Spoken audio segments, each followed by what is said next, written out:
صلوات على محمد وآل محمد.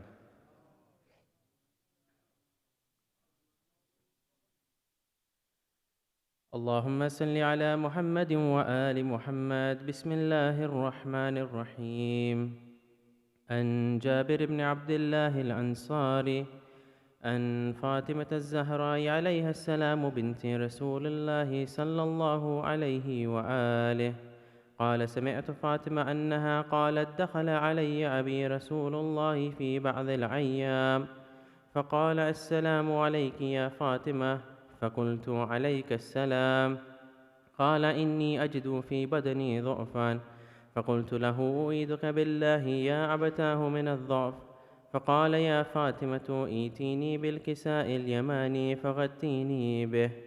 فأتيته بالكساء اليماني فغطيته به، وسرت أنظر إليه وإذا وجهه يتلعله كأنه البدر في ليلة تمامه وكماله.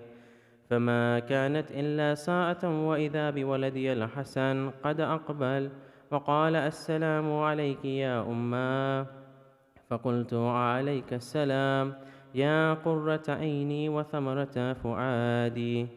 فقال: يا أماه إني أشم عندك رائحة طيبة كأنها رائحة جدي رسول الله. فقلت: نعم، إن جدك تحت الكساء. فأقبل الحسن نحو الكساء وقال: السلام عليك يا جداه يا رسول الله، أتأذن لي أن أدخل معك تحت الكساء؟ فقال: وعليك السلام يا ولدي ويا صاحب حوضي، قد أذنت لك. فدخل معه تحت الكساء. فما كانت إلا ساعة وإذا بولدي الحسين قد أقبل وقال: السلام عليك يا أماه. فقلت: وعليك السلام يا ولدي ويا قرة عيني وثمرة فؤادي. فقال لي: يا أماه إني أشم عندك رائحة طيبة كأنها رائحة جدي رسول الله صلى الله عليه وآله. فقلت: نعم، إن جدك وأخاك تحت الكساء. فدنا الحسين نحو الكساء وقال: السلام عليك يا جداه، السلام عليك يا من اختاره الله، أتأذن لي أن أكون معكما تحت الكساء؟ فقال: وعليك السلام يا ولدي ويا شافع أمتي، قد أذنت لك. فدخلا معهما تحت الكساء. فأقبل عند ذلك أبو الحسن علي بن أبي طالب وقال: السلام عليك يا بنت رسول الله. فقلت: وعليك السلام يا أبا الحسن ويا أمير المؤمنين. فقال: يا فاطمة إني أشم عندك رائحة طيبة كأنها رائحة أخي وابن عمي رسول الله. فقلت: نعم، ها هو مع ولديك تحت الكساء. فأقبل علي نحو الكساء وقال: السلام عليك يا رسول الله، أتأذن لي أن أكون معكم تحت الكساء؟ قال له: وعليك السلام يا أخي ويا وصي وخليفتي وصاحب لي وعي، قد أذنت لك. فدخل علي تحت الكساء. ثم أتيت نحو الكساء وقلت: السلام عليك يا أبتاه يا رسول الله، أتأذن لي أن أكون معكم تحت الكساء؟ قال: وعليك السلام يا بنتي ويا بضعتي، قد أذنت لك. فدخلت تحت الكساء. فلما اكتملنا جميعا تحت الكساء أخذ أبي رسول الله بطرفه الكساء وأومأ بيده اليمنى إلى السماء وقال: اللهم إن هؤلاء أهل بيتي وخاصتي وحامتي، ولحمهم لحمي ودمهم دمي، يؤلمني ما يؤلمهم ويحزنني ما يحزنهم. أنا حرب لمن حاربهم وسلم لمن سالمهم وعدو لمن عاداهم ومحب لمن أحبهم. إنهم مني وأنا منهم، فاجعل صلواتك وبركاتك ورحمتك وغفرانك ورضوانك علي وعليهم، وأذهب عنهم الرجس وطهرهم تطهيرا.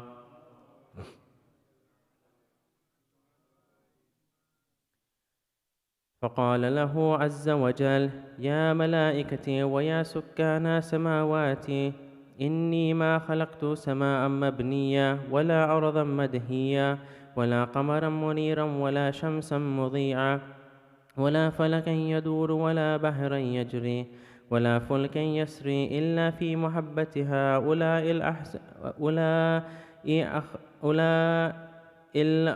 الخمسة الذين هم تحت الكساء.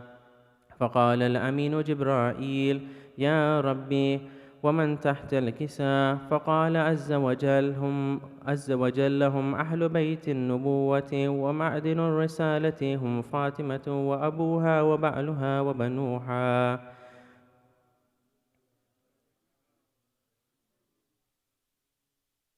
فقال جبرائيل: يا ربي، أتأذن لي أن أحبت إلى الأرض لأكون معهم سادسا؟ فقال له: نعم، قد أذنت لك. فهبت الأمين جبرائيل وقال: السلام عليك يا رسول الله، يا رسول الله يا رسول الله العلي الأعلى، يقرئك السلام ويخصك بالتحية والإكرام، ويقول لك: وعزتي وجلالي ما خلقت سماء مبنية ولا أرضا مدهية ولا قمرا منيرا ولا شمسا مضيا ولا فلقا يدور ولا بحرا يجري ولا فلكا يسري إلا لأجلكم ومحبتكم، وقد أذن لي أن أدخل معكم، فهل تأذن لي يا رسول الله؟ فقال رسول الله: وعليك السلام يا أمين وحي الله، إنه نعم، قد أذنت لك. فدخل جبرائيل معه تحت الكساء، فقال لأبي: إن الله قد أوحى إليكم يقول: إنما يريد الله ليذهب عنكم الرجس أهل البيت ويطهركم تطهيرا.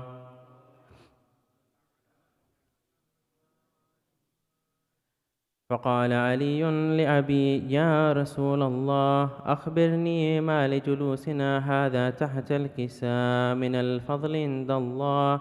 فقال النبي: والذي بعثني بالحق نبيا واصطفاني بالرسالة نجيا، ما ذكر خبرنا هذا في محفل من محافل أهل الأرض، وفيه جمع من شيتنا ومحبينا، إلا ونزلت عليهم الرحمة وحفت بهم الملائكة واستغفرت لهم إلى أن يتفرقوا.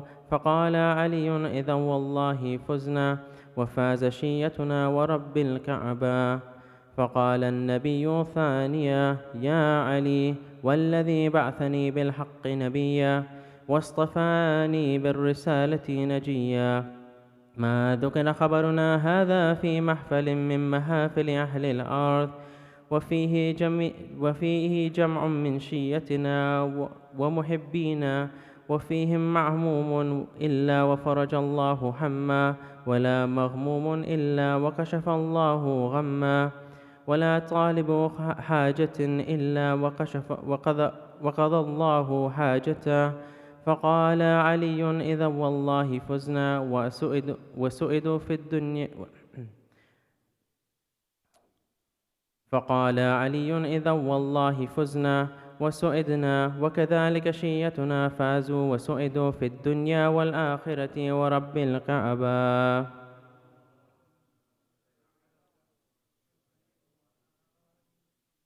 صلوات على محمد وآل محمد.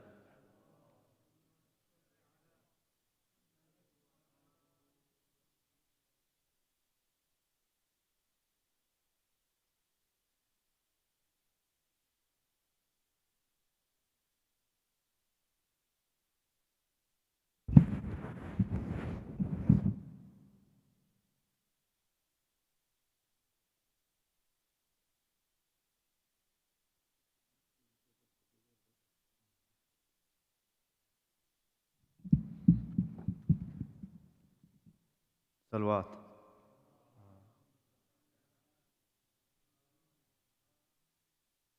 اللهم صل على محمد وآل محمد. بسم الله الرحمن الرحيم. ياسين والقرآن الحكيم إنك لمن المرسلين على صراط مستقيم تنزيل العزيز الرحيم لتنذر قوما ما أنذر آباؤهم فهم غافلون لقد حق القول على أكثرهم فهم لا يؤمنون إنا جعلنا في أعناقهم أغلالا فهي إلى الأذقان فهم مقمحون وجعلنا من بين أيديهم سدا ومن خلفهم سدا فغشيناهم فهم لا يبصرون وسواء عليهم أنذرتهم أم لم تنذرهم لا يؤمنون إنما تنذر من اتبع الذكر وخشي الرحمن بالغيب فبشره بمغفرة وأجر كريم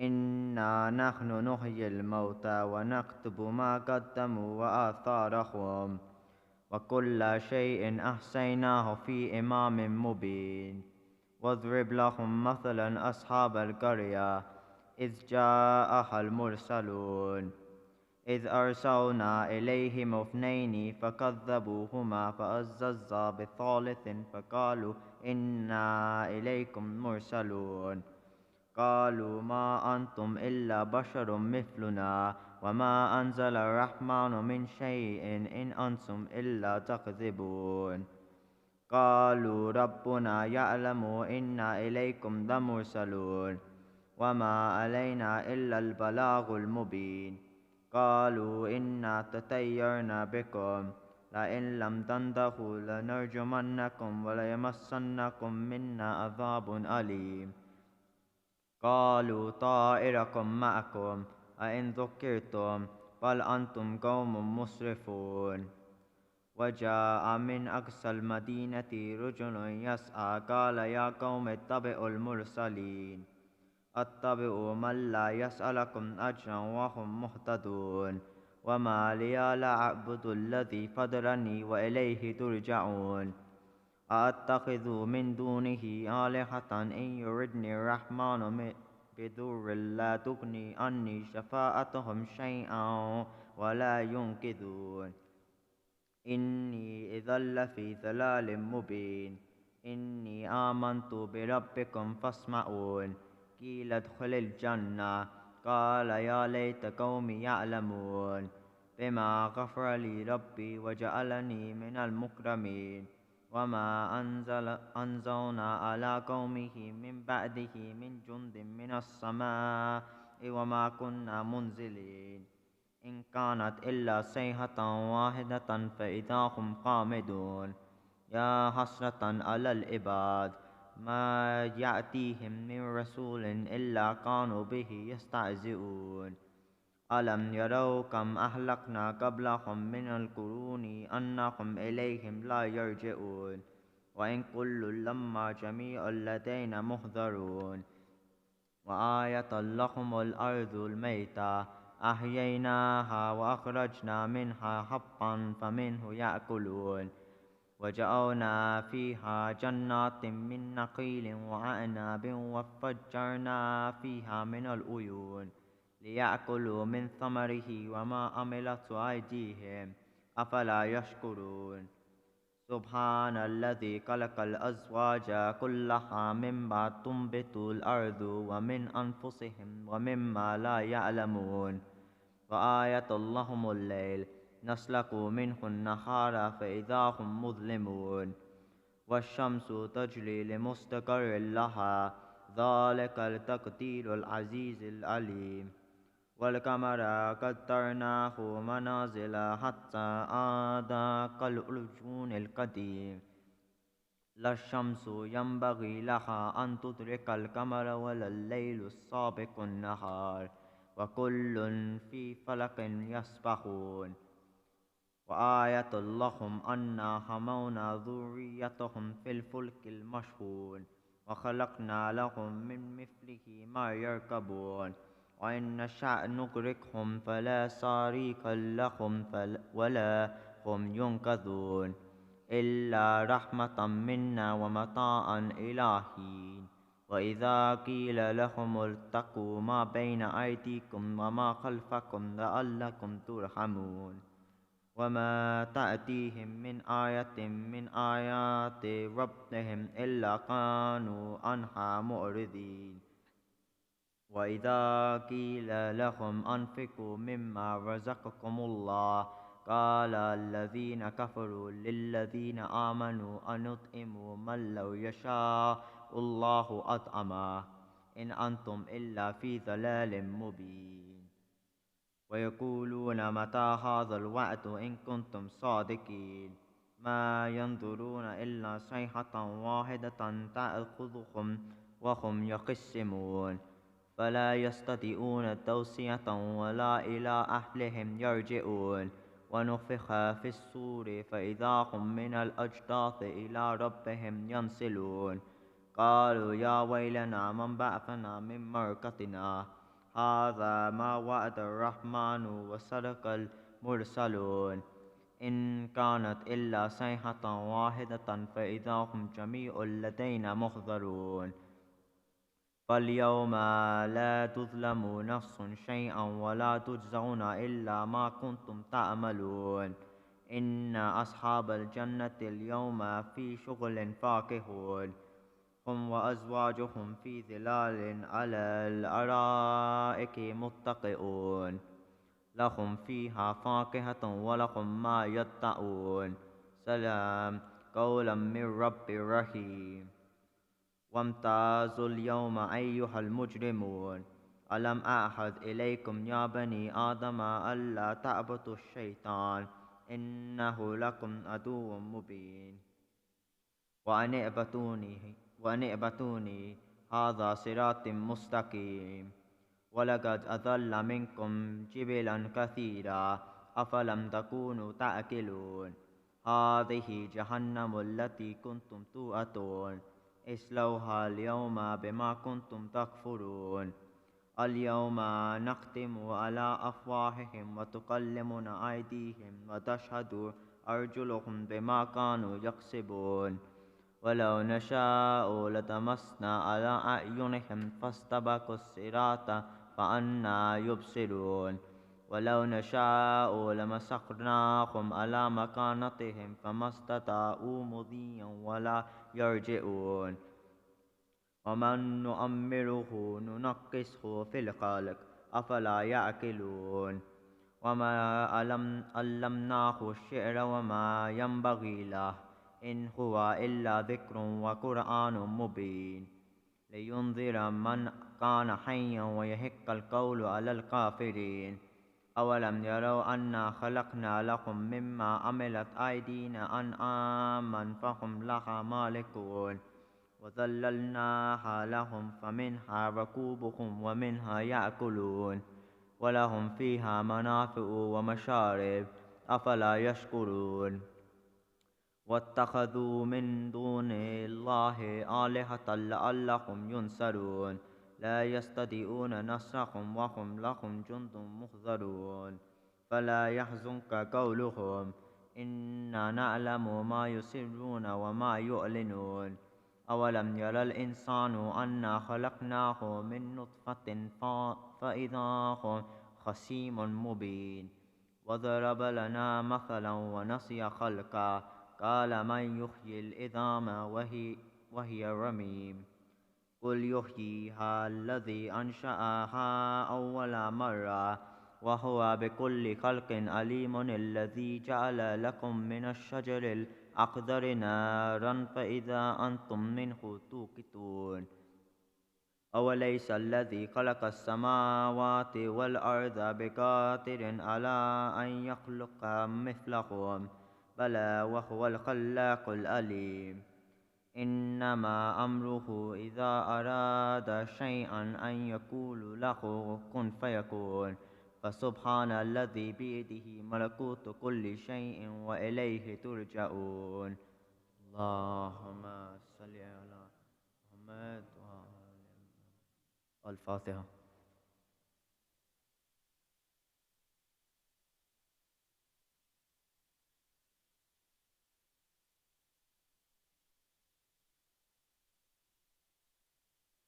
صلوات.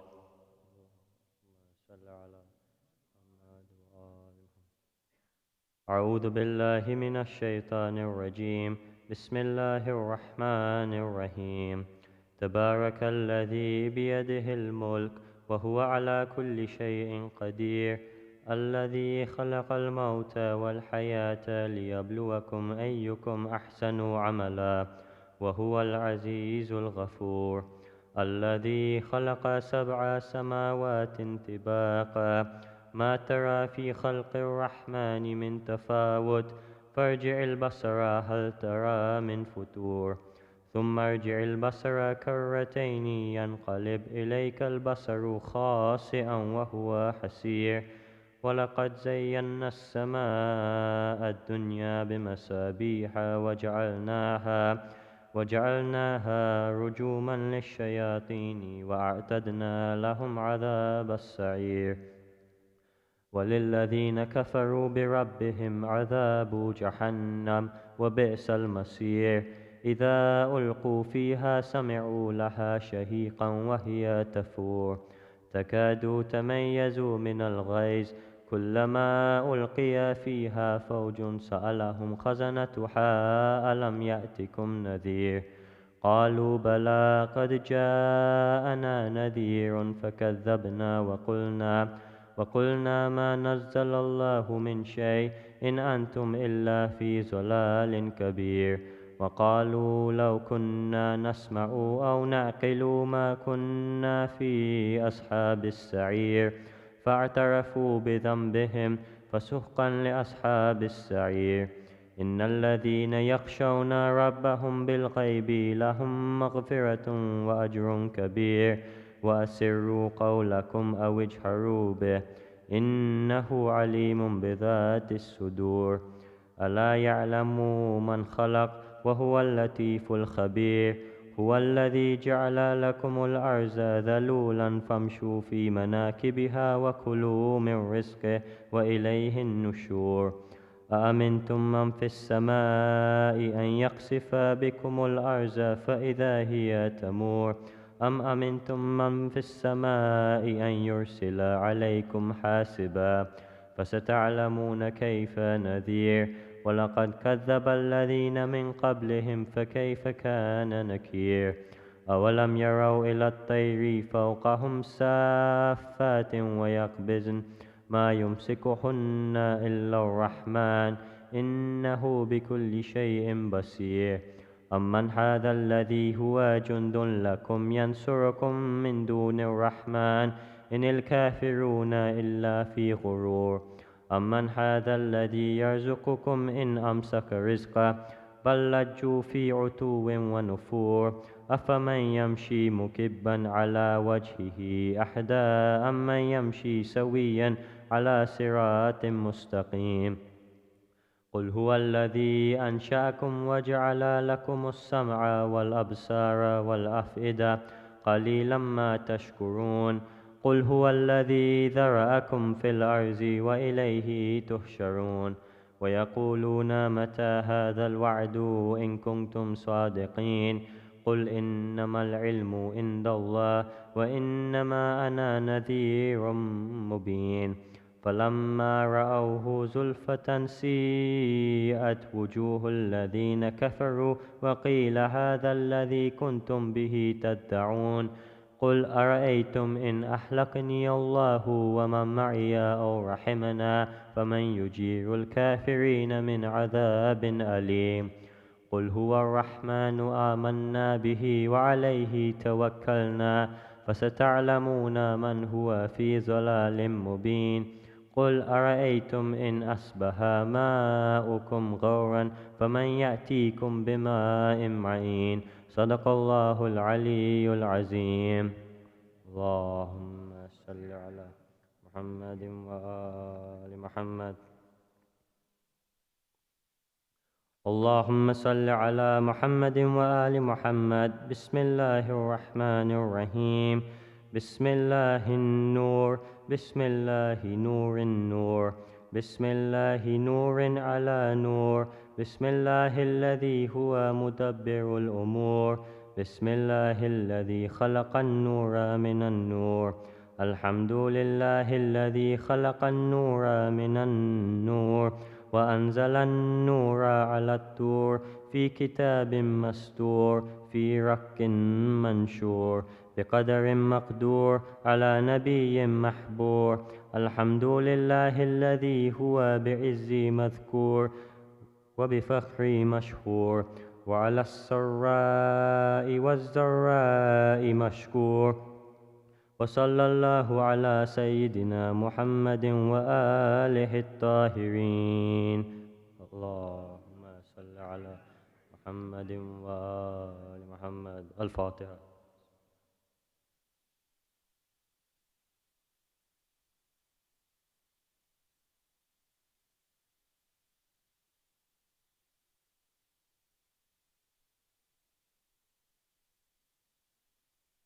صلوات.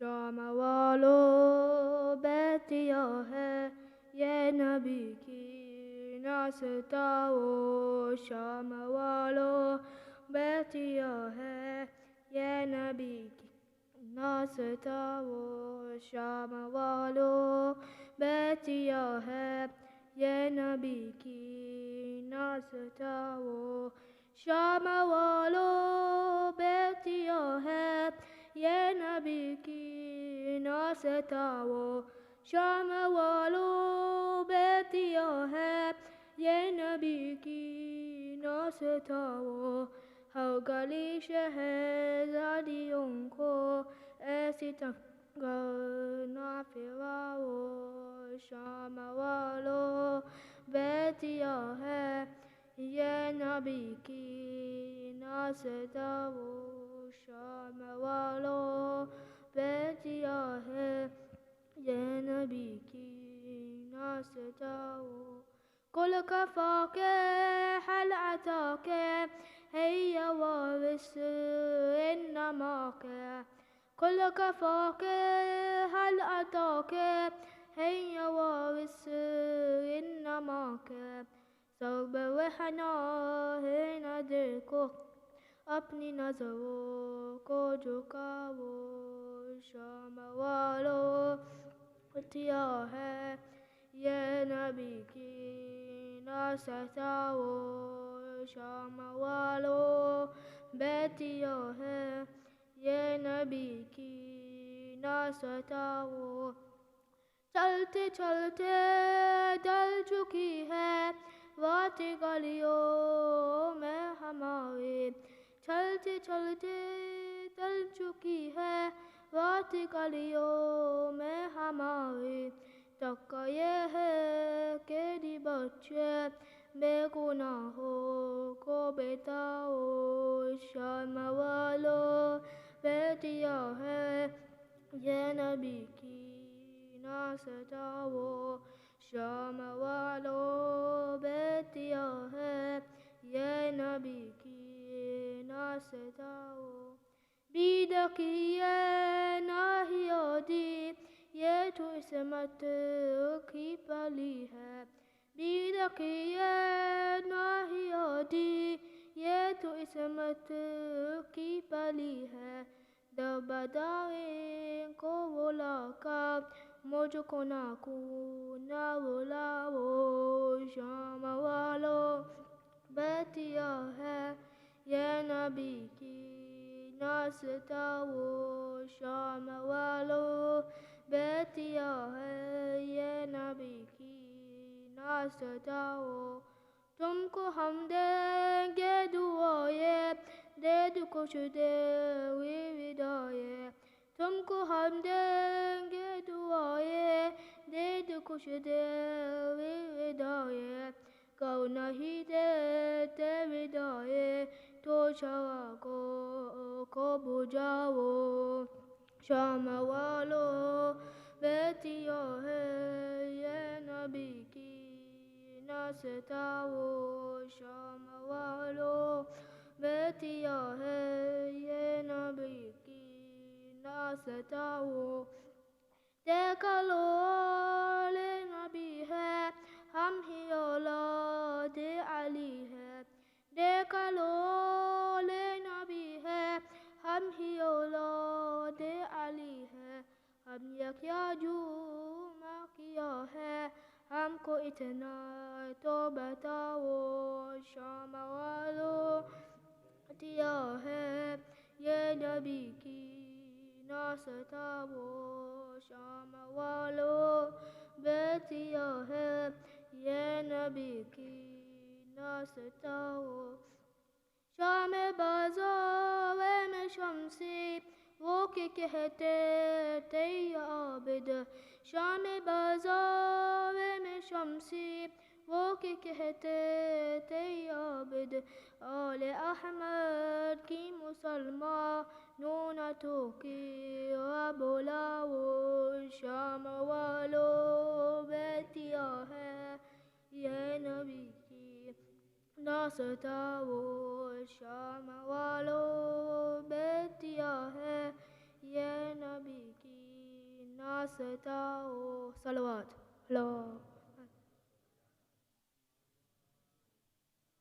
अल-फातिहा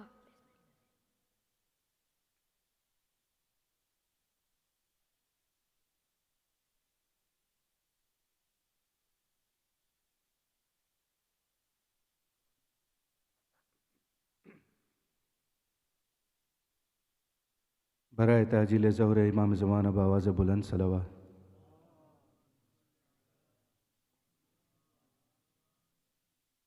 मरहुमा और हमारे कुल मरहुमीन के बुलंद दरजात के लिए एक सूरह फातिहा। बिस्मिल्लाहिर्रहमानिर्रहीम। अल्हम्दुलिल्लाहि रब्बिल आलमीन।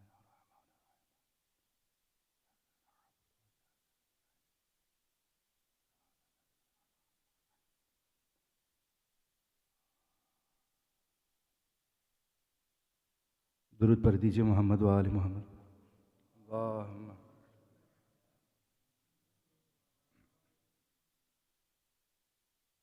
आज रुखसत हो रही है तुमसे ज़हरा या अली आज रुखसत हो रही है तुमसे ज़हरा या अली पर्दे शब में मेरी मैयत उठाना या अली आज रुखसत हो रही है तुमसे ज़हरा या अली अरे पसलियाँ तोड़ी गई कैसे ये बतलाऊंगी मैं हश्र के मैदान में भी इस हाल में आऊंगी मैं अरे हाथ पहलू से न तुम्हें राह हटाना या अली आज रुखसत हो रही है तुमसे ज़हरा या अली वो मुसीबत आपने अच्छा हुआ देखी नहीं अरे अब मैं सीधे हाथ से तस्बीह पढ़ सकती नहीं, ऐसा कुफ्र ने है मारा ताजियाना या अली। आज रुखसत हो रही है तुमसे ज़हरा या अली। कहती है ज़ैनब ये मुझसे देख कर चेहरा मेरा, अरे आपके रुखसार पर ये नील है कैसा पड़ा, अरे मैंने खाया है तमाचा मत बताना या अली। आज रुखसत हो रही है तुमसे ज़हरा या अली। और ताज़ियाने की अज़ियत का उठाना एक तरफ, वो तमाचे कत्ल मोहसिन दर जलाना एक तरफ, अरे सबसे मुश्किल था मगर दर बाहर जाना या अली। आज रुखसत हो रही है तुमसे ज़हरा या अली। और जब मेरी तलकीन पढ़ना याद कर लेना ज़रा, अरे दर के गिरने से मेरा बाजू भी है टूटा हुआ, अरे मेरे शानों को जरा दी रे हिलाना या अली या अली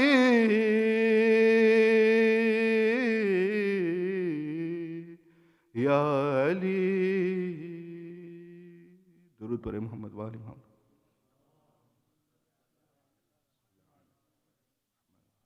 इल्तिमास से सूरह फातिहा।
أعوذ بالله من الشيطان اللعين الرجيم.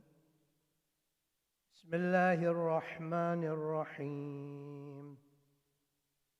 الحمد لله وكفى وسلام على عباده الذين اصطفى محمد وأهل بيته الطيبين الطاهرين المعصومين الذين أذهب الله عنهم الرجس وطهرهم تطهيرا. اللهم صل على محمد. واللعنة الدائمة الباقية على أعدائهم أجمعين. أما بعد، فقد قال الله تبارك وتعالى في كتابه المجيد: بسم الله الرحمن الرحيم. كل نفس ذائقة الموت ثم إلينا ترجعون. آمنا بالله. صدق الله العلي العظيم. اللهم صل على محمد. Maulana Sahib, my dear elders, brothers and sisters, Assalamu alaikum jami'an wa rahmatullahi wa barakatuh. Our Jama'at here in Peterborough has lost another of the elderly member, Marhuma Khatija Bai Mawani.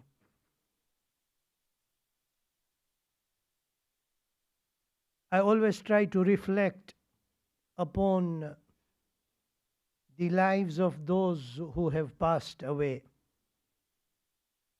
And many a times I share with you what are my reflections.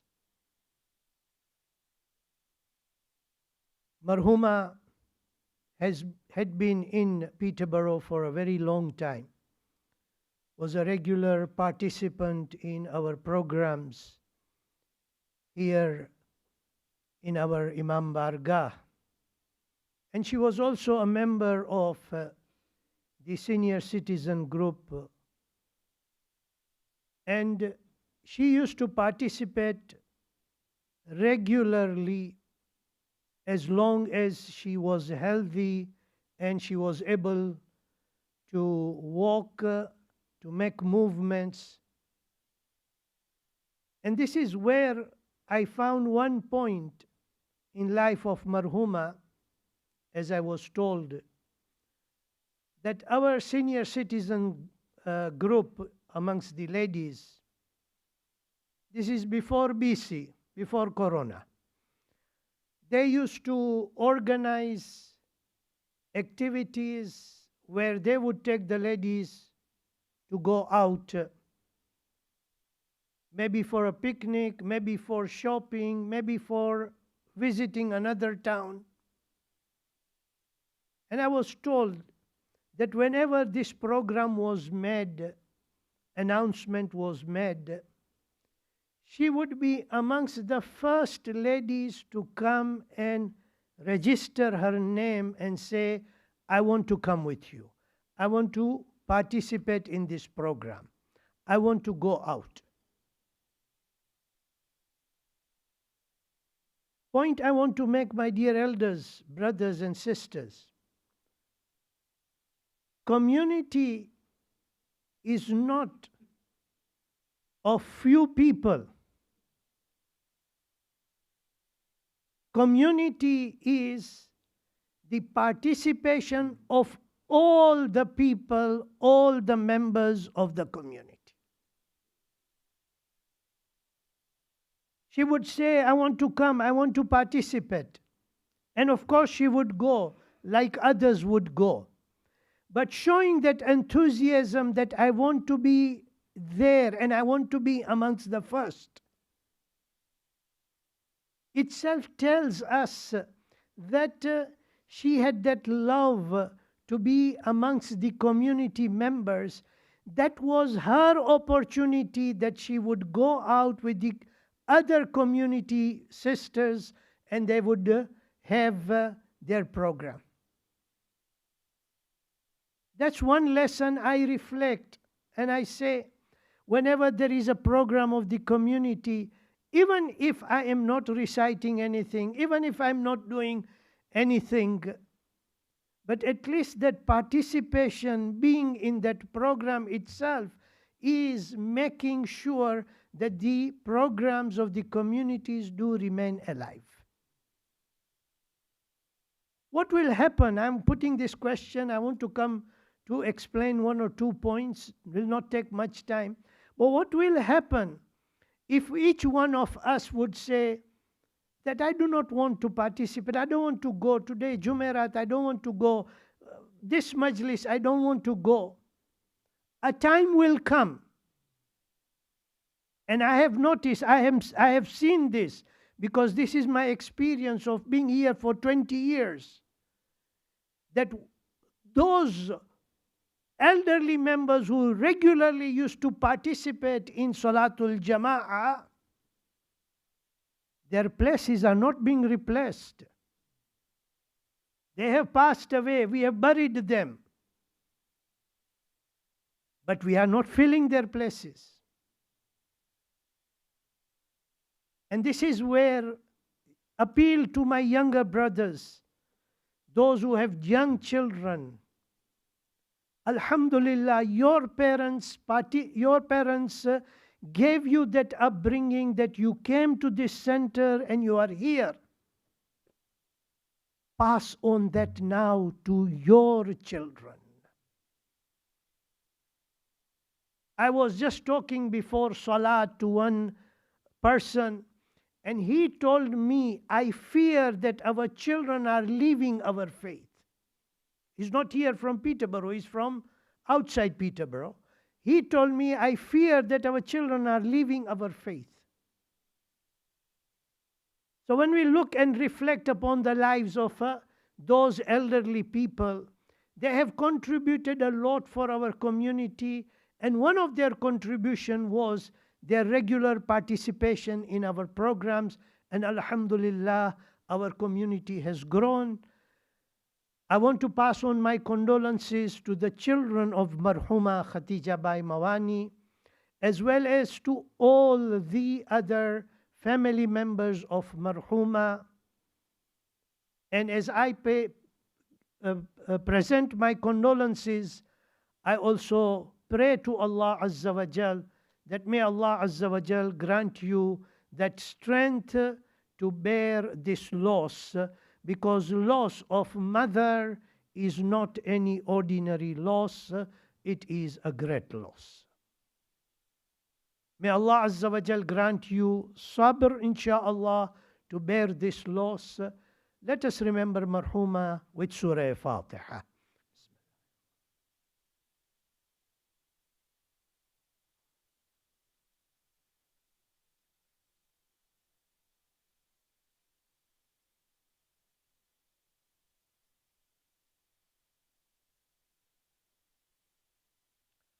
Recite salawat, please.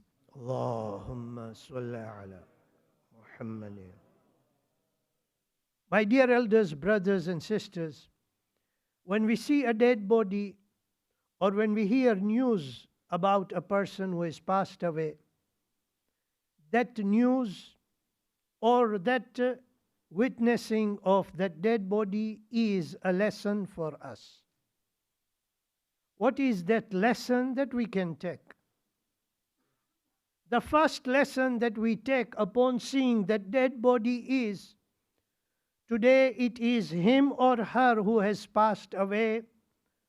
Tomorrow I also have to go. Because this is the fact that we have been told to us by our Creator, Kullu nafsin dha'iqatul maut. Everyone is going to test death. That's the first lesson. So be alert, be aware. Number two is that when you look at that dead body,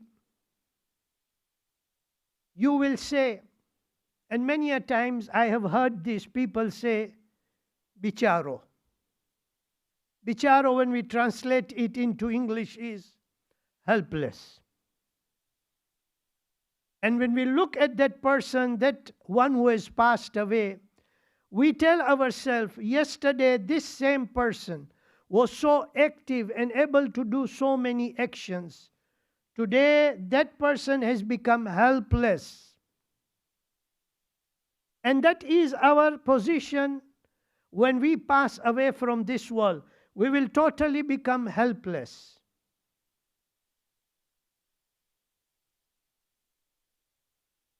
Third thing is that you will ask that we are burying this dead body.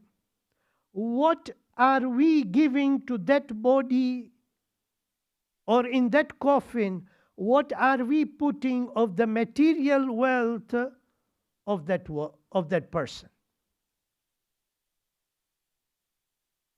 And the answer we will get is nothing.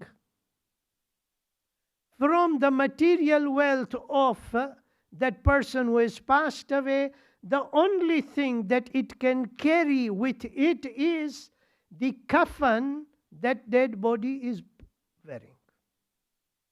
Only the coffin, nothing else. But if you will ask the angels as to what this dead body has brought with itself, then that angel will tell you, we have the record of the good deeds that this person did, and that is what is accompanying that dead body. Lesson for us: let us try and accumulate in our life, as long as we have that strength, as long as we have that ability, to do as many good deeds as we can. So that will all accompany us, insha'Allah, with us in our grave. Now my advice to the children of the Marhuma, as well as to all of us who have lost the parents. The connection between the parents and the children is so strong. In the life we see that the love that the parents have for their children is so much that they will go out of their way in order to bring up properly and to satisfy the needs of their children. They will go out of their way. They will sacrifice for themselves in order to make the children become happy. That love is reciprocated in a manner that at the time when the parents become old, the children try to do as much as they can in order to make their parents go through an easy time. That's the relationship. It is a very strong relationship. But that relationship will not end once one of the parents pass away. That relation continues because it is the teaching of Islam. It is the guidance of the Prophet and A'immah Tahirin alayhimus salam that do not forget your parents after they have passed away. I want to mention only one simple thing. I will come towards Masa'ib. Our fourth Imam, Imam Ali Zainul Abidin, salawatullah wa salamuhu alayh.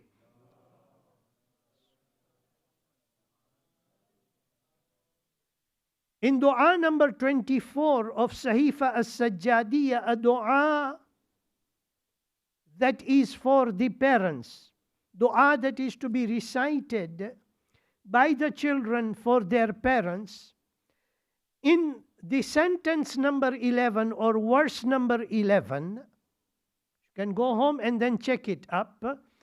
Imam says, there are many things that Imam asks in this dua. It's a beautiful dua. But in sentence number 11, Imam says, Allahumma la tunsini dhikrahuma fi adbari salawati. O Allah, look at the points, huh? O Allah, do not make me forget their remembrance, that is the remembrance of my parents, after my salat, after my every salat.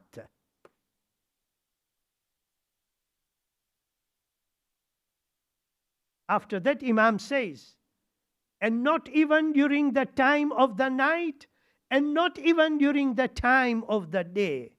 I should, in fact, I must remember the parents. Each one of us remember our parents, whether they are alive or whether they have passed away. Pray for them after your salat. I was asking this question to myself. Why did Imam mention after salat or salawati, that is after my salat? Why should I not forget their remembrance?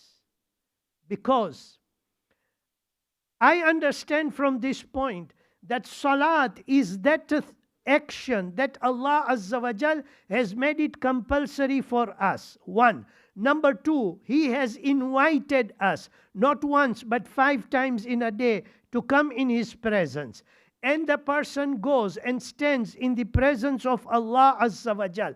And when he finishes the prayer, then when that person raises his hands and asks from Allah, Allah tells His angels to accept that dua of that person, so that Allah will reward or answer to whatever that person has asked. And when you ask for the forgiveness of your parents, Allah Azza wa Jal will answer that. When you ask from Allah Azza wa Jal to send His mercy upon your parents, in the same way they were merciful when you were small, Allah will answer. So do not forget, after every salat, to remember the parents, to pray for them. Azadaro, हमारे यहाँ एक दस्तूर है कि जब भी हमको किसी की मौत का समाचार मिलता है तो उस वक्त अगर करीबी होए, अगर रिश्तेदार है, तो हमारी कोशिश यही होती है कि हम उनके घर पहुंच जाए और उनको दिलासा दे, उनको ताज़ियत पेश करे। और अगर कोई दूर के रिश्तेदार होंगे, अगर कोई दोस्त हो जिसका इंतकाल हो गया हो, तो हम कोशिश यही करते हैं कि किसी तरह हम पैगाम पहुंचा दे और दिलासा दे देवे। अज़ादारों, वो कैसे मुसलमान थे करबला की सरजमीन पर कि उन्होंने एक मुसीबत नहीं, कई मुसीबतें अहले बैत रसूल पर की थी। अज़ादारों, पहली तो मुसीबत यही थी कि 3 दिन के भूखे प्यासे रखे गए थे। और अज़ादारों, उसके बाद आशूर के दिन जो भी मुसीबतें हुई है, अज़ादारों, ये मुसीबत कम नहीं थी कि भाई ने अपनी आँखों से देखा कि शिम्र इमाम हुसैन अलैहिस्सलाम के सीने पर बैठा है। ये मुसीबत है। लेकिन उन सब की शहादतों के बाद ताज़ियत पेश करने के बजाय जब आए हैं ये दुश्मन आए हैं, तो ताज़ियत कैसे पेश की? अरे खैमा जला दिया, उस पे इक्तिफा नहीं किया, अरे बीबियों की चादरें छीन ली और बच्चों को तमाचे भी मारे, सकीना के गोशवारे भी खींच लिए गए। बस अज़ादारों, उसके बाद जब 11वीं मुहर्रम आई है, तो बजाय कि इमाम हुसैन और दिगर शुहदा की लाश को दफन किया जाए, उनको यही ज़मीन करबला पर छोड़ दिया गया था। अज़ादारों, हम पढ़ते हैं मक्तल में, हम सुनते हैं कि जब हमारे 11वें हमारे चौथे इमाम को कैदी बना के ले जाया गया, तो उस तरफ से ले जाया गया जहां शुहदा की लाश पड़ी थी, वहां हमारे इमाम ने अपने बाबा की लाश को देखा। बस अज़ादारों, यही तकलीफ हुई थी इमाम के दिल में कि इमाम का चेहरे का रंग बदल गया, और जब पूछा गया तो कहा, ऐ फूफी अम्मा जरा इंसाफ करो, जिसका जवान फर्जंद जिंदा हो उसके बाप की लाश ऐसे ही बेगौरो कफन ज़मीने करबला पर पड़ी। वसयअलमुल्लज़ीना ज़लमू अय्य मुनक़लबिन यनक़लिबून। इन्ना लिल्लाहि व इन्ना इलैहि राजिऊन। अल्लाहुम्मा बिहक़्क़ि मुहम्मदिन व अंतल महमूद, व बिहक़्क़ि अलीय्यिन व अंतल अअला, व बिहक़्क़ि फ़ातिमा व अंत फ़ातिरिस समावाति वल अर्ज़ीन, व बिहक़्क़िल हसन व अंतल मुहसिन, व बिहक़्क़िल हुसैन व अंत क़दीमुल इहसान, व बिहक़्क़ि तिसअतिल मअसूमीन मिन ज़ुर्रिय्यतिल हुसैन अलैहिमुस्सलाम। बार इलाहा, हमारी इस क़लील अज़ादारी को तेरी बारगाह में कबूल फरमा। बार इलाहा, जिन मरहुमा के लिए मजलिस मुनअक़िद की गई है, बार इलाहा इस मजलिस का सवाब उस मरहुमा की रूह को बख्श दे। बार इलाहा, मरहुमा खतीजा बाई मवानी की आज पहली रात है कब्र में, बार इलाहा इसकी मंजिल को, उसकी मंजिल को आसान कर दे। बार इलाहा बरज़ख़ की मंजिल उसके लिए आसान कर दे। बार इलाहा मरहुमा के सब गुनाहान कबीरा और सगीरा को माफ़ कर दे। बार इलाहा मरहुमा को जवार अइम्मा ताहिरीन में जगह अता फरमा। बार इलाहा मरहुमा के जितने भी रिश्तेदार हैं उनको सबको सब्र जमील अता फरमा। जो मोमिनीन और मोमिनात बीमार हैं उनको शिफाए आजिल और सेहत कामिल अता फरमा। जो मोमिनीन और मोमिनात तकलीफ़ों और मुश्किलों में हैं उनकी तकलीफ़ों और मुश्किलों को दूर फरमा। उलमाए दीन का साया हमारे सर पर बाक़ी रखना। तेरी हुज्जत इमाम ज़माना के ज़ुहूर में ताजील फरमा। उनके अस्हाब और अंसार में हमको शामिल करना। I request you all to recite once Surah Fatiha and 3 times Surah Qul Huwallah for Ithal Thawab of Marhuma Khatija Bai Mawani. Al-Fatiha.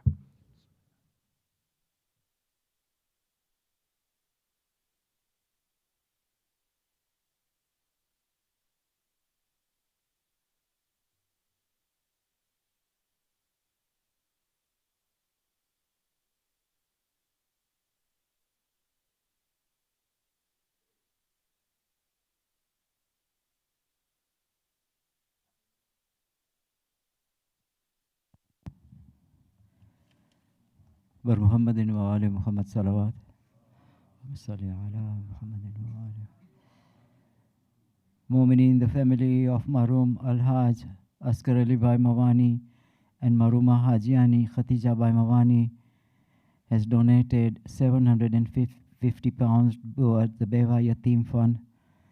You're all humbly requested to recite Surah Fatiha for Marhum Al-Haj Askar Ali Bhai Mawani, Marhuma Hajiani Khatija Bhai Mawani, and Kul Marhumins. Al-Fatiha.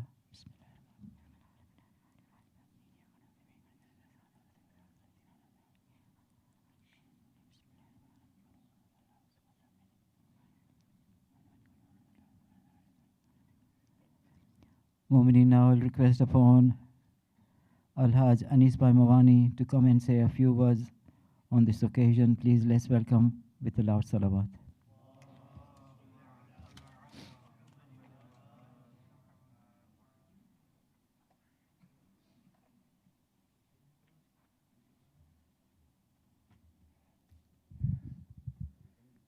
Bismillahirrahmanirrahim. Fatiha.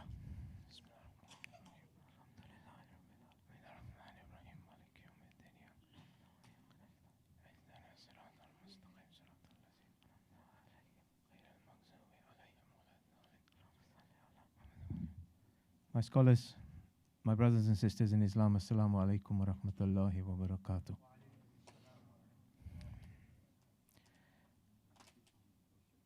Forgive me if I wander off, and forgive me if I say things not in order, but I am in a swirl. When my father died, I lost my limbs. When my mother died, my heart was ripped out of my soul. Until today, I'm still numb.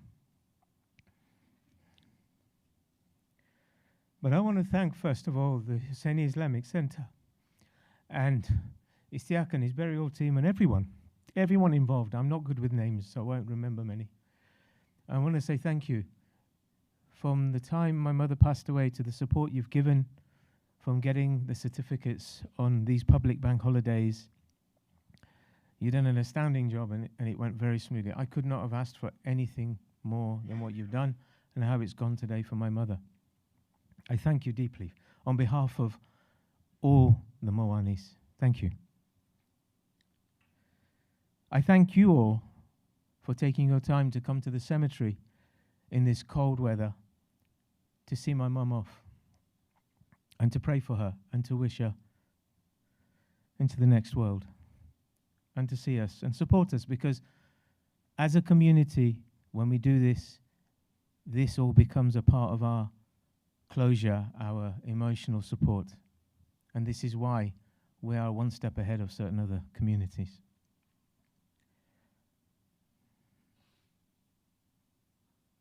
I thank all the reciters, from the youngsters to the elders, for reciting today brilliantly and without question offering their support to recite. And Mullah Sahib as well. Thank you. If I have to give one special thanks, I shouldn't really have to. So us 5 siblings, we looked after Mum. She suffered, 15 years ago, she was diagnosed with Alzheimer's. And I wouldn't wish this on anyone. It's a slow killer. It's a horrible disease. It's a horrible diagnosis to have. And at first it's okay, but it gets worse. And depending on what type of Alzheimer's you have, it depends how it deteriorates. And to watch a woman, a mother who raised and supported a family of 7 and did everything. And every time when you see a Maulana on the mimbar mentioning what a mother does, everyone is mother's special. But my mother to me was that mother. She sacrificed for us. She would give up her time, her energy, her own specialness for us. Even when there was a time, through thick and thin, she was there, no matter what, encouraging, supporting in everything. And I couldn't have asked for a more special mother than my mum. And if I had to give a special thanks from my heart today, as us 5 siblings, we looked after my mum, is I give it to my elder brother, Sajjad. 15 years ago when she was diagnosed, he moved in, and he has been there with my mum all the way through. We've been there, no doubt, but he has done the most. He has this special connection with my mum, and no matter what he thinks he hasn't done enough, I think he's been to the moon and back for my mother and done more.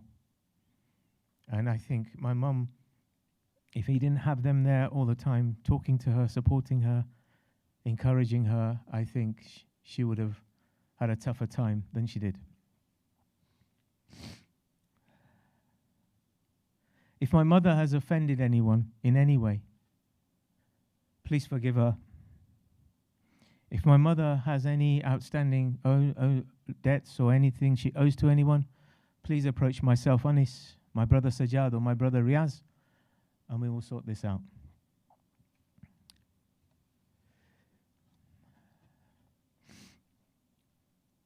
My final thanks, there's one big thanks I want to give, is my mother never ever gave up on Majlis, community, or namaz. And even when she was struggling with walking and she was on a frame, she would have a frame and walking stick and she would walk from that house. That house, whoever gave it, who was the deciding factor to give her this house as a widow, was the best thing ever, because she brought that closeness that she loved mosques and she was there. She didn't need anyone's support. If she needed to go mosque in the afternoon for Muharram, whatever, she went. But there are certain names I want to mention. I'm not very good with names. I give my thanks to Batul Auntie, to Muhammad Komel's mum, to Zera Auntie, Akila Auntie, and all the other ladies who, whenever I brought mum to the door or my brothers brought mum to the door, they would take her and they would take her inside and make sure she was comfortable and she could listen to the Majlis in her times. That is what, as Mullah Sahib said, is what community is all about. And this is what I rise up. If there are 5 things I remember my mum, there are 5 things that she valued the most. One was salah. Till her dying breath, I remember my sister sent me a video on her bed in the hospital. She could hardly breathe. And all she was saying to my sister was, Namaz pari, namaz. She was worried about whether she's prayed. Yeah. Or when she was at home, her continuous questions would be to us, Namaz no time. And Masjid Masud Chaja. Where are we going? Is Masjid open today? That's all she was. Religion to her was important. When she had the able-bodied, she was twice a year minimum. She would be at ziyarat. And her companion, Muki's mum, Amina Auntie, they both became great friends through this, and they would go on trips to ziyarat, and they would, walk and do all the ziyarats till they couldn't anymore. And when they came home, that was when they rested. They went through all that pain there. So deen was important to her. Mosque and community, as Mullah Sahib said, the elderly, attending all the mosques, the afternoon majlises, the Muharram majlises. It was so important to her, and being a part of the community. And the messages I've had, I want to thank you all. I have so many. If I haven't replied to any, I apologize. A special lady in the community, a pillar of the community. Messages like this have just broken our hearts to say thank you. Family, again, she kept us all together. And as one of my nieces said today, she was the anchor of our family. Everyone hovered around this anchor. The ships, all sailed around this anchor. And they're wondering what's going to happen next. Well, my answer to my niece is, it's now up to us to make the anchor, to add the anchor to the chain. She was blessed with 15 grandchildren who were always there for her and always looked after her and cared for her. And with that, she was blessed with 12 great-grandchildren. So Allah subhanahu wa ta'ala kept her and tested her, but kept her happy with the family she loved. And most of all, charity. If I look at us as a family, I would give this charity to my mother, as we are what we are of our parents. And she always, when she used to comb my hair as a child, Bewa Yatim, she would mention Bewa Yatim, always Bewa Yatim. And for that, we do as much as we can for charity. And I don't think we would do that if it wasn't instilled by our parents. And I thank my mother for that. These were the 5 big qualities that my mother had, which has given us all the learnings and the teachings we need to go on in life.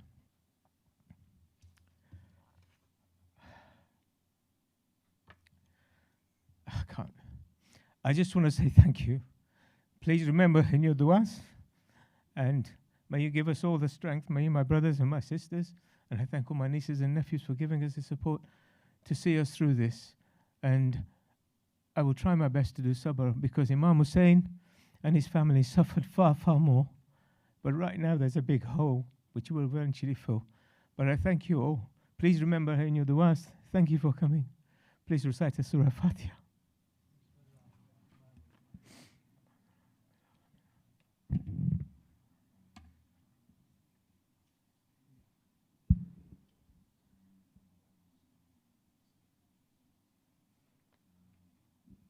Mu'mineen, please be standing for recitation of Ziyarat Ashura.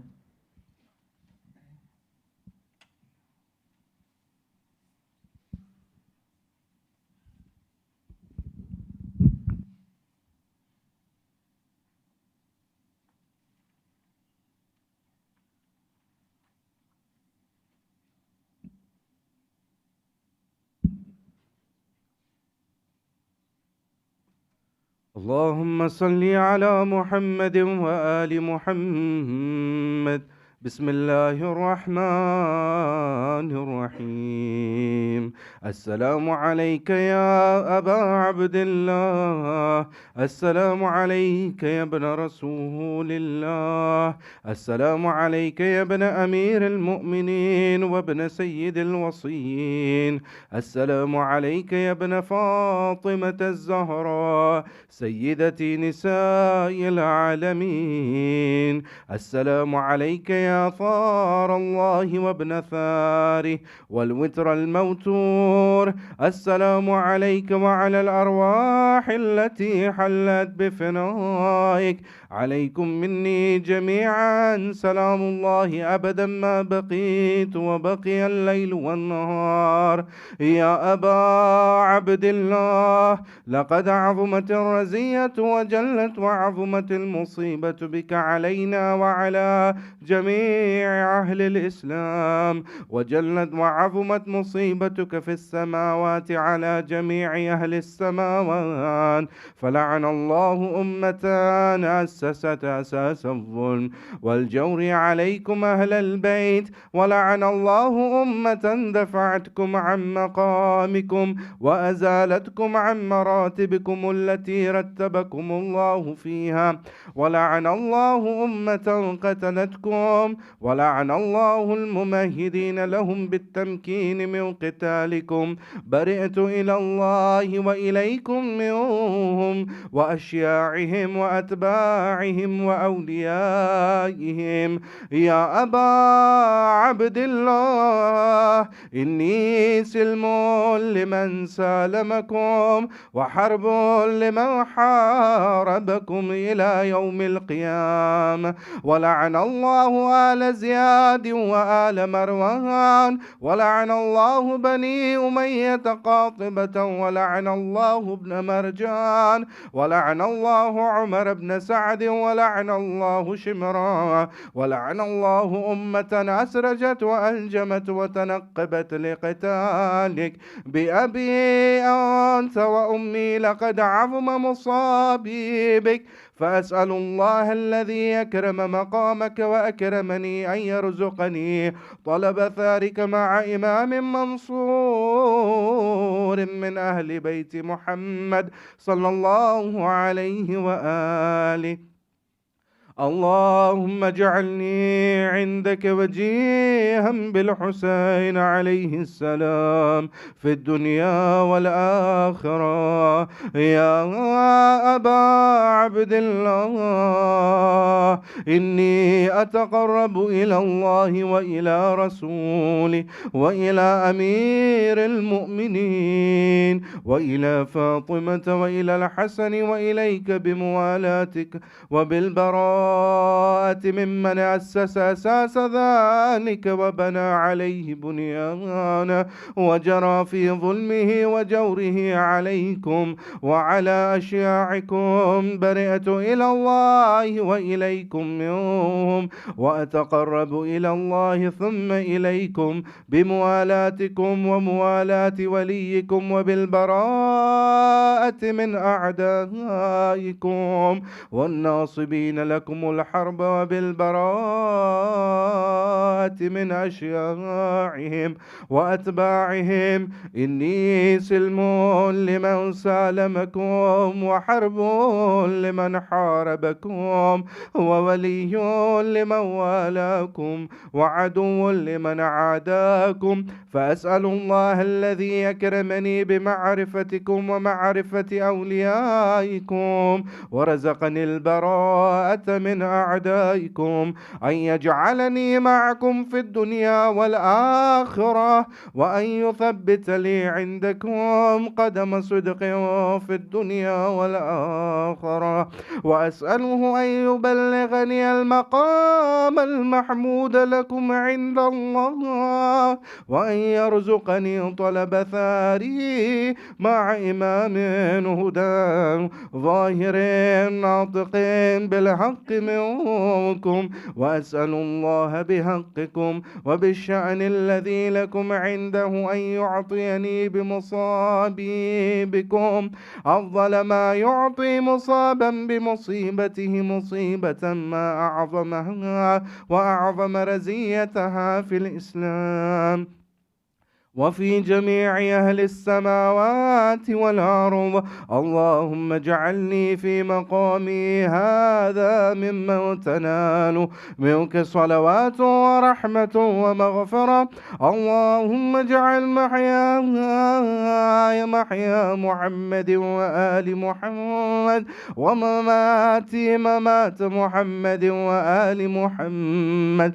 اللهم إن هذا يوم تبركت به بنو أمية وابن آكلة الأكباد اللعين ابن اللعين على لسانك ولسان نبيك صلى الله عليه وآله في كل موطن وموقف وقف فيه نبيك صلى الله عليه وآله. اللهم لعن أبا سفيان ومعاوية ويزيد بن معاوية عليه منك اللعنة أبد الآبدين. وهذا يوم فرحت به آل زياد وآل مروان بقتلهم الحسين صلوات الله عليه.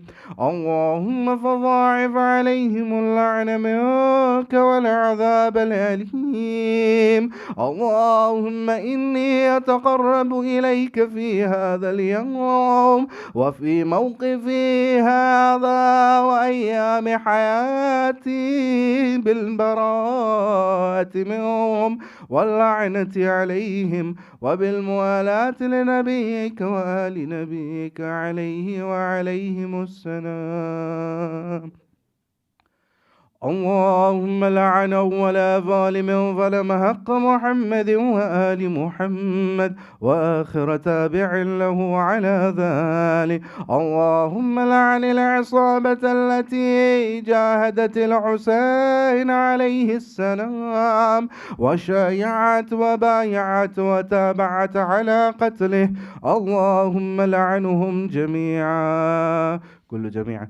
السلام عليك يا أبا عبد الله وعلى الأرواح التي حلت بفنائك. عليك مني سلام الله أبدا ما بقيت وبقي الليل والنهار، ولا جعله الله آخر العهد مني لزيارتكم. السلام على الحسين وعلى علي بن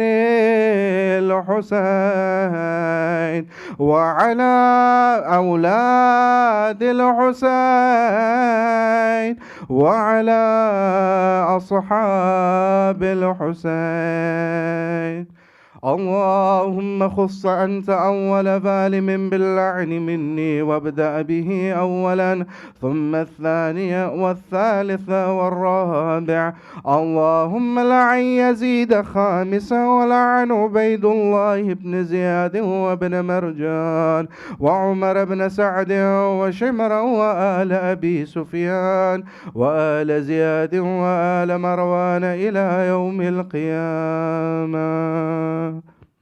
This next part of the ziyarat, can I please request those who want to go to sajda, so we can recite it together, please.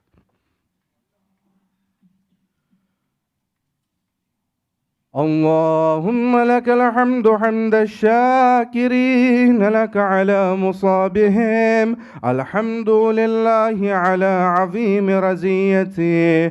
اللهم ارزقني شفاعة الحسين يوم الورود وثبت لي قدم صدق عندك مع الحسين وأصحاب الحسين الذين بذلوا مهجهم دون الحسين عليه السلام.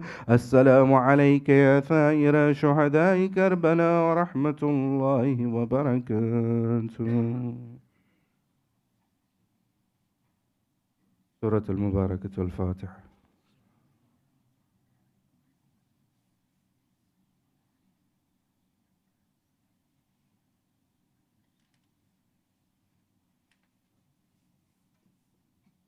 زيارته. السلام عليك يا أبا عبد الله، السلام عليك يا ابن رسول الله، السلام عليك يا ابن أمير المؤمنين وابن سيد الوصيين، السلام عليك يا ابن فاطمة الزهراء سيدة نساء العالمين، السلام على الحسين وعلى علي بن الحسين وعلى أولاد الحسين وعلى أصحاب الحسين، خصوصا سيدي ومولاي أبا الفضل العباس وأختك زينب وأم كلثوم وبنتك سكينة ومولاتي فضة ورحمة الله وبركاته. آقاء غريبان مولاي بكسان بادشاه خراسان زامنان يتيمان، السلام عليك يا غريب الغربة وبعيد المدى وكنف الفقراء سلطان أبا الحسن مولانا علي بن موسى الرضا، كن شفيعنا وشفيع والدينا في يوم الجزاء، وعلى أختك فاطمة المعصومة ورحمة الله وبركاته.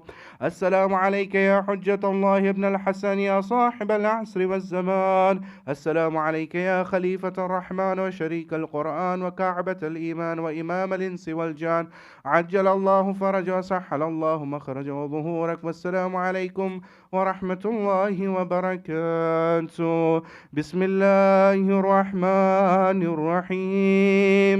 اللهم كن لوليك الحجة ابن الحسن صلواتك عليه وعلى آبائه في هذه الساعة وفي كل ساعة وليا وحافظا وقائدا وناصرا ودليلا وعينا حتى تسكنه أرضك طوعا وتمتعه فيها طويلا برحمتك يا أرحم الراحمين. صلوات.